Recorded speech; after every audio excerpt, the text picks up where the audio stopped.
Hello and welcome to everyone. If आप लोग Assam TET का प्रिपरेशन कर रहे हैं तो you are at the right place. आप लोग को इसी अभी क्लासेस चैनल पर असम टेट का बोथ पेपर 1 एंड 2 का प्रिपरेशन कराया जाएगा और साथ में प्रीवियस ईयर क्वेश्चन पेपर भी सॉल्व करवाया जाएगा। तो उसके लिए आप चैनल पर कंटिन्यू जुड़े रहिएगा ताकि आप लोग को न्यू अपडेट मिलता रहेगा। तो आज हम असम टेट का पेपर 1 एंड पेपर 2 यानी कि बोथ एलपी एंड यूपी के लिए लैंग्वेज 2 का हिंदी साहित्य से आधुनिक साहित्यकार का, जो कि आप लोग का सुमित्रानंदन पंत और जयशंकर प्रसाद जी के बारे में आज पढ़ेंगे और कोशिश करेंगे कि एग्जाम के पॉइंट ऑफ व्यू के अकॉर्डिंगली हर एक टॉपिक को कवर करें। और इससे पहले मैं आप लोग को एक बात बताना चाहूंगी, हम लोगों ने लास्ट क्लास में जो प्रेमचंद्र और महादेवी वर्मा जी के बारे में पढ़ा था, कुछ सन को लेकर हम लोग का इधर उधर हो गया। तो चलिए आज हम लोग उसको सुधार कर लेते हैं। सबसे पहले देखते हैं कि प्रेमचंद्र जी के जो सोजे वतन कहानी संग्रह 1908 ईस्वी में अंग्रेजों द्वारा जब्त किया गया था, और साथ ही महादेवी वर्मा जी का जो विवाह हुआ था 1916 ईस्वी में हुआ था स्वरूप नारायण वर्मा जी के साथ। और साथ में और एक चीज देख लीजिएगा, जो अग्नि रेखा थी, उनकी अग्नि रेखा महादेवी वर्मा जी के जो अंतिम दिनों की रचना कविता संग्रह है, जो कि उनके मरने के बाद से 1990 में प्रकाशित किया गया था। किंतु वहाँ पे मिस्टेक क्या हो गया है आप लोग का, देखिए 1908 जो कि सोजे वतन का जो जब्त किया गया था वहाँ पे 1970 हो गया, और 1916 जो कि उनका विवाह हुआ था वो 1976 हो गया, और जो अग्नि रेखा का जो प्रकाशन समय है वो 1900 हो गया, जो कि 1990 होना चाहिए था। ये एक्चुअली टाइपिंग मिस्टेक से सन इधर उधर हो गया, प्लीज़ आप लोग इसको करेक्ट कर लीजिएगा। तो चलिए स्टार्ट करते हैं आज के हमारे सुमित्रानंदन पंत जी के बारे में। तो सबसे पहले देखेंगे सुमित्रानंदन पंत जी छायावादी युग के प्रमुख कवि हैं। तो यहाँ पे प्रमुख कवि में 4 प्रमुख कवि आते हैं छायावादी युग के। तो सबसे पहले आ जाते हैं आपके जयशंकर प्रसाद जी, दूसरे आते हैं सुमित्रानंदन पंत, तीसरे आते हैं महादेवी वर्मा, और आते हैं अंत में एक सूर्यकांत त्रिपाठी निराला। यही 4 कवि जो है इस छायावादी युग के 4 प्रमुख स्तंभ माने जाते हैं। अब देखते हैं सबसे पहले हम आज सुमित्रानंदन पंत जी के बारे में। तो इनके बारे में देखेंगे कि उनका जन्म जो हुआ था 20 मई 1900 ईस्वी में हुआ था, और स्थान क्या था, तो कौसानी जिला अल्मोड़ा उत्तरांचल में हुआ था। याद रखिएगा 20 मई 1900 में कौसानी जिला अल्मोड़ा उत्तरांचल में हुआ था। उनका मूल नाम क्या था, अब आता है क्वेश्चन आता ही रहता है कि उनका मूल नाम या फिर वास्तविक नाम क्या था, तो गोसाई दत्त था। बचपन में उन्हें गोसाई दत्त कह के बुलाया जाता था, और उनके पिताजी का नाम क्या था, गंगादत्त पंत। याद रखिएगा गंगादत्त पंत। अब नेक्स्ट देखेंगे उनकी रचनाएं के बारे में।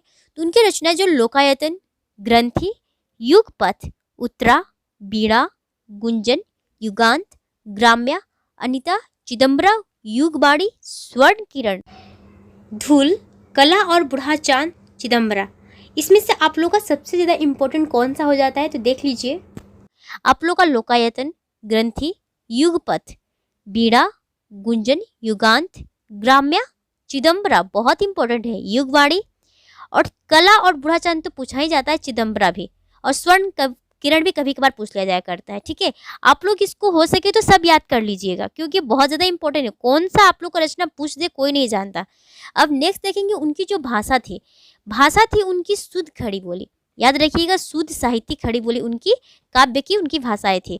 उनकी कुल पुस्तकें 28 कविताएं, पद्य थी, नाटक और निबंध इन्होंने लिखा था। अब देखेंगे उनकी प्रथम कविता। तो उनकी प्रथम कविता गिरजे का घंटा। याद रखिएगा गिरजे का घंटा। ये देखेंगे उनकी पहली छायावादी कृति कौन से, उच्छ्वास। क्यों, क्योंकि इससे पहले उन्होंने बहुत सारी कविता या फिर रचनाएं सृजन की है। हालांकि हम लोगों ने पढ़ा है कि गिरजे की घंटी उनकी क्या है, पहली कविता है। लेकिन जब जैसे उन्होंने छायावादी युग में आरंभ रखा तो सबसे पहले उनका छायावादी कृति कौन सा रहा, तो उच्छ्वास हो जाएगा। ठीक है, अब इसके साथ नेक्स्ट देखेंगे कि सुमित्रानंदन पंत जी की अंतिम छायावादी कृति, यानी कि छायावाद खत्म होते होते उनकी अंतिम रचना कौन सी थी, तो गुंजन ही उनकी अंतिम छायावादी रचना होगी। हाँ, ये भी इम्पोर्टेंट है। इसके बाद देखेंगे उनकी सबसे लंबी कविता कौन सी, तो परिवर्तन उनकी सबसे लंबी कविता है। अब देखेंगे उनकी जो उपनाम उनको छायावाद का विष्णु कहा जाता है। सुमित्रानंदन पंत जी को एक नाम के तौर पे बुलाया जाता है छायावाद का विष्णु। अब नेक्स्ट देखेंगे उनका आरंभ में छायावादी, मध्य में प्रगतिवादी, अंत में अरविंद दर्शन से प्रभावित रहे। याद रखिएगा स्टार्टिंग में तो उन्होंने छायावादी युग में थे, तो उन्होंने छायावादी का जो उनका लक्षण था उनमें दिखाई दिया, उनकी कविताओं में, उनकी रचनाओं में। लेकिन बीच में क्या हुआ, उनकी जितनी भी रचनाएं थी वो प्रगतिवादी टाइप की थी। ठीक है, अब हो गया जब अंत में जाते जाते उन्होंने अरविंद दर्शन से प्रभावित रहे। नेक्स्ट देखेंगे कि उनका निधन कब हुआ, 28 दिसंबर 1977 को इलाहाबाद में उनका निधन हुआ। अब नेक्स्ट देखेंगे उनका साहित्य अकादमी पुरस्कार। उनको पुरस्कार मिला था साहित्य अकादमी पुरस्कार 1960 ईस्वी में कला और बूढ़ा चांद पर। हम लोगों ने इससे पहले पढ़ा ना, कला और बूढ़ा चांद उनकी रचनाएं हैं, तो उनको इसी रचना पर 1960 में साहित्य अकादमी पुरस्कार से पुरस्कृत किया गया। अब नेक्स्ट देखेंगे उनको ज्ञानपीठ पुरस्कार किस पर मिला, चिदम्बरा पर। 1968 में चिदम्बरा पर उनको पुरस्कार मिला। कौन सा पुरस्कार, ज्ञानपीठ पुरस्कार। और साहित्य अकादमी पुरस्कार किस पर, तो कला और बूढ़ा चांद। अब नेक्स्ट देखेंगे उनको सोवियत लैंड नेहरू पुरस्कार मिला था। किस रचना पर मिला था, तो लोकायतन। लोकायतन पर मिला था। गांधी जी के जीवन पर आधारित महाकाव्य है ये, याद रखिएगा। लोकायतन जो है ये महाकाव्य है गांधी जी के जीवन पर। अब नेक्स्ट पॉइंट देखेंगे उनको पद्म भूषण उपाधि मिला 1961 में। एक लोकायतन का प्रकाशन कब हुआ था, याद रखिएगा 1964 में। अब नेक्स्ट देखेंगे उनका संपादन। एक संपादन पत्रिका का संपादन किया था 1938 में, रूपा नामक पत्रिका का। अब देखेंगे उनकी पहली प्रौढ़ रचना कौन सी थी, प्रौढ़ रचना पल्लव। अब आता है उनका एक और उपनाम है शब्द शिल्पी, और एक उपनाम हमने पढ़ा था छायावत का विष्णु, और एक उनका उपनाम आ गया शब्द शिल्पी। अब नेक्स्ट देखेंगे पहली बार प्रमुख विषय बनाया प्रकृति को। यही सबसे पहले कवि हैं जिन्होंने अपने कविता या रचनाओं में सबसे पहले विषय बनाया प्रकृति को। इसके साथ ही नेक्स्ट पॉइंट देखेंगे नाटक उनका था ज्योत्सना। अब आता है प्रसिद्ध काव्य संकलन पल्लव। पल्लव का प्रकाशित हुआ 1926 में। अब आता है लोकायतन नामक संस्था की स्थापना भी इन्होंने किया था 1942 में। अब नेक्स्ट देखेंगे पंत जी की प्रगतिवादी विचारधारा दिखती है, तो वही कौन सी रचना से, युगान से लेकर ग्राम्य तक। उनकी जो रचना है युगान से लेकर ग्राम्य तक की रचना उनकी प्रगतिवादी विचारधारा देखने को मिलता है। अब आता है नेक्स्ट उनका संपूर्ण साहित्य सत्यम शिवम सुंदरम से आदर्श से प्रभावित होते हुए भी समय के साथ निरंतर बदलता रहा है। उनका जितना भी साहित्य को देखा जाता है वो सत्यम शिवम सुंदरम के आदर्शों से प्रभावित है। और एक पॉइंट सुमित्रानंदन पंत जी के बारे में जान लीजिए कि प्रकृति के सुकुमार कवि के रूप में जाने जाते हैं ये। छायावाद के विष्णु तो ठीक ही है, शब्द शिल्पी ठीक ही है, लेकिन और एक प्रकृति के सुकुमार कवि, ये मैक्सिमम एग्जाम में आप लोग को पूछा जाता है, और इन्होंने ही सबसे पहले प्रकृति का विषय बनाया था। अब नेक्स्ट देखेंगे और एक छायावादी कवि के बारे में, जयशंकर प्रसाद।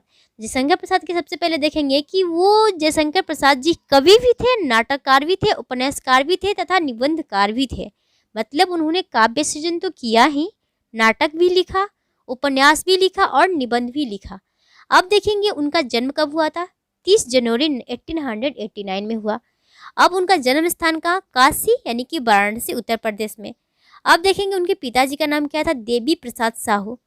हिंदी काव्य में छायावाद की स्थापना की। यस, ये जो थे छायावादी युग के सबसे प्रमुख छायावादी स्तंभ माने जाते हैं।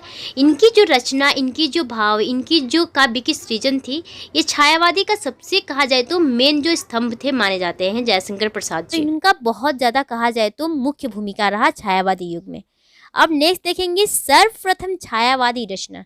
इनका छायावादी रचना सर्वप्रथम खोलो द्वार 1914 में इंदु पत्रिका में प्रकाशन हुआ था, खोलो द्वार। ओके, अब नेक्स्ट देखेंगे हम इनके बारे में क्या चीज़, कि इंदु जो पत्रिका था प्रसाद जी द्वारा संपादित मासिक पत्रिका था, और इसी पत्रिका के जरिए इनको साहित्य जगत में पहचान मिली थी।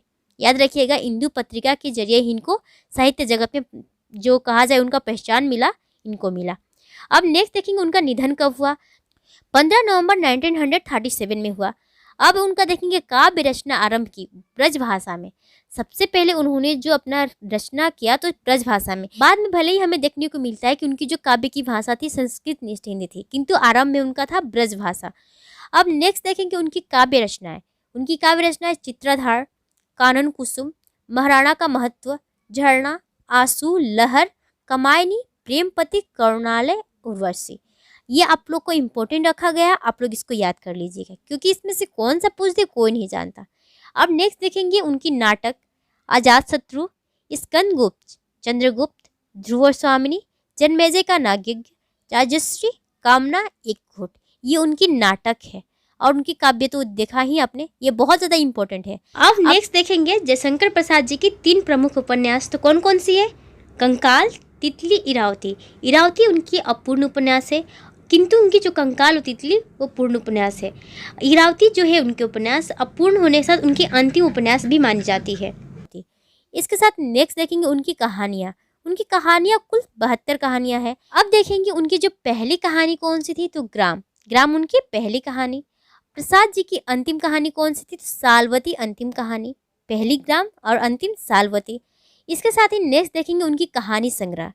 तो छाया, प्रतिध्वनि, आकाशदीप, इंद्रजाल, पुरस्कार, गुंडा, सालवती, मधुआ, छोटा जादूगर, ये उनकी कहानी संग्रह है। अब नेक्स्ट देखेंगे उनके बारे में कि उनका उपनाम क्या था। छायावाद का ब्रह्मा, याद रखिएगा, छायावाद का ब्रह्मा जयशंकर प्रसाद जी को कहा गया है। अब नेक्स्ट देखेंगे इतिहास, दर्शन, धर्मशास्त्र और पुरातत्व के प्रकांड विद्वान थे। देखिए इतने मतलब विद्वान थे कि इतिहास के बारे में भी उनकी जानकारी थी, तभी तो उन्होंने इतने बड़े नाटक लिखा, चंद्रगुप्त, अजातशत्रु, ये सब क्यों लिखा? क्योंकि उनको ऑब्वियसली इतिहास के बारे में जानकारी थी। दर्शन शास्त्र, धर्मशास्त्र और पुरातत्व के बारे में भी उनको ज्ञान था, इसलिए इनके बारे में उनको प्रकांड विद्वान कहा गया है। अब देखिए पुरस्कार, उनको कौन कौन से पुरस्कार मिला। कामायनी महाकाव्य पर, उनकी बहुत ज़्यादा इम्पोर्टेंट एक महाकाव्य है कामायनी, इन पर उनको मिला मंगला प्रसाद पारितोषिक पुरस्कार मिला है। अब इसके साथ ही नेक्स्ट देखेंगे कामायनी महाकाव्य को क्या बोलते हैं सुमितानंदन पंत जी? हिंदी का ताजमहल, मतलब कि वो हिंदी के ताजमहल के समान कामायनी महाकाव्य को मानते हैं। अब नेक्स्ट देखेंगे उनकी कहानियों में राष्ट्र प्रेम की भावना को बढ़ चढ़कर वर्णन किया गया है। उनकी जितनी भी कहानियाँ होती हैं उनके राष्ट्र प्रेम से, कहानियाँ नहीं, उनकी आप कविताएं भी पढ़ लीजिए, राष्ट्र प्रेम का थोड़ा बहुत उनका रहता ही रहता है। अब नेक्स्ट पॉइंट देखेंगे हिंदी के सर्वश्रेष्ठ नाटककार माने जाते हैं, क्योंकि हम लोगों ने पहले ही पढ़ा कि इनकी जितनी भी नाटक थी वो ऐतिहासिकता से प्रेरित थी ना, और इनकी जो नाटक एक से एक बढ़ चढ़ के थी, और इसलिए उनको सर्वश्रेष्ठ नाटककार माना जाता है। अब पॉइंट आता है कि नाटकों की संख्या कुल कितनी? तो 13, 8 ऐतिहासिक, देख लीजिए जितने भी उन्होंने किया था, 8 ऐतिहासिक, 3 पौराणिक और 2 भावात्मकता। ठीक है, ये उनकी कुल नाटकों की संख्या है, कुल 13। तो ओवरऑल मिला के देखा जाए तो जयशंकर प्रसाद जी छायावादी युग के प्रमुख स्तंभ कवि थे। हालांकि इनके साथ ही महादेवी वर्मा जी भी हैं, सूर्यकांत त्रिपाठी निराला जी भी हैं और सुमितानंद पंत जी भी हैं, लेकिन देखा जाए तो इनका भी जो रचना थी, इनका जो सोच था, ऐतिहासिकता, धर्मशास्त्र या फिर इनकी जो पौराणिक, इनको इतना ज्ञान था, इन्हीं ज्ञान के माध्यम से उन्होंने ऐतिहासिक जो साहित्य को मतलब कि बहुत ज़्यादा योगदान दिया। ठीक है, तो ये रहा सुमितानंदन पंत और जयशंकर प्रसाद जी के बारे में जीवन परिचय। तो नेक्स्ट वीडियो में नेक्स्ट टॉपिक के साथ मिलते हैं, तब तक के लिए थैंक यू।